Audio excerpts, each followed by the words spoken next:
इसलिए करवा चौथ के उद्यापन में लिखा है, करवा चौथ के उद्यापन में लिखा है, आप लोग करते होगे ना करवा चौथ का व्रत, उसका जब उद्यापन होता है तो एक थाली में 13 जगह पर 4-4 पूड़ी रखी जाती है। आप लोगों को तो मालूम होगा, आप लोगों ने करा होगा करवा चौथ का उद्यापन। एक थाली में 13 जगह पर पूड़ी और सीरा, सीरा मतलब हलवा रखा जाता है।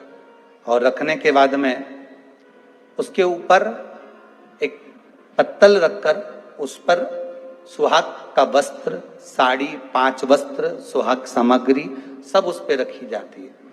और रखने के बाद में हाथ में कंकु, चावल, हल्दी लेकर, संकल्प लेकर उस थाली पर से घुमाया जाता है। कामना करी जाती है, हे चौथ माता, हे करवा चौथ, हे चतुर्थी माँ,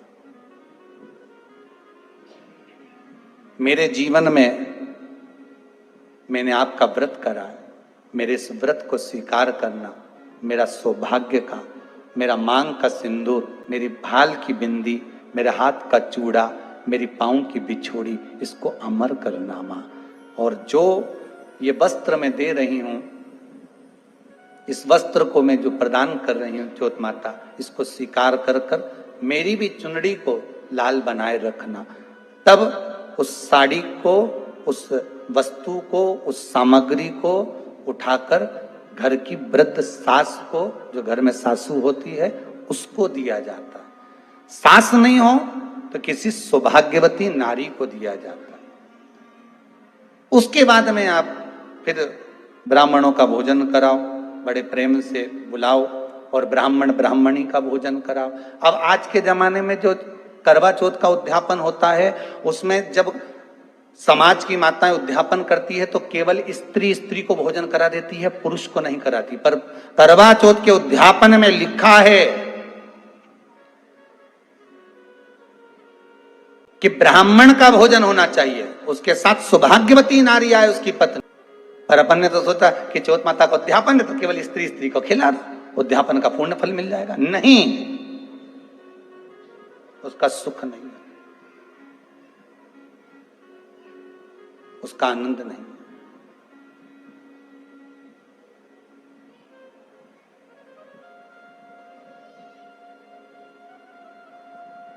और देने का भी फल है महाराज। करवा चौथ का उद्यापन करो तो भोजन करने उसको बुलाओ जो जिसको जो अपने घर का हो, उसको उद्यापन में नहीं गिनो।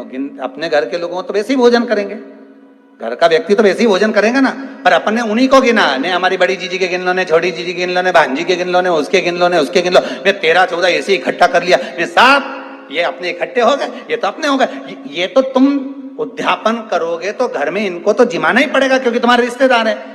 दूसरे को जिमा कर जब हम दान देते हैं, दान उसको लगता है जो दूसरे को दिया गया।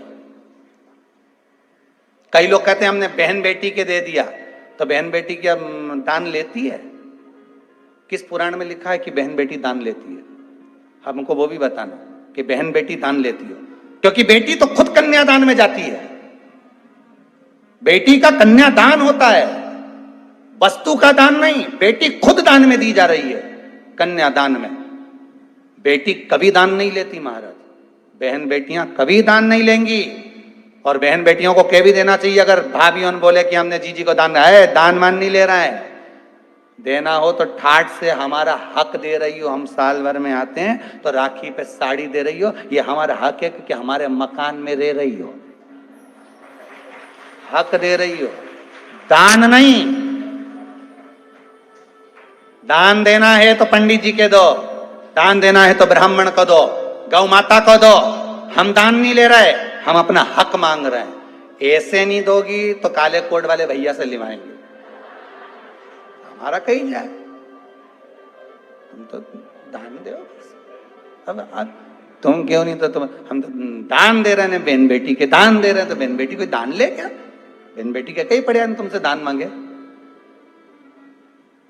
इतना बहुत तो वो खुद दान करिया है, कई दान ले गए।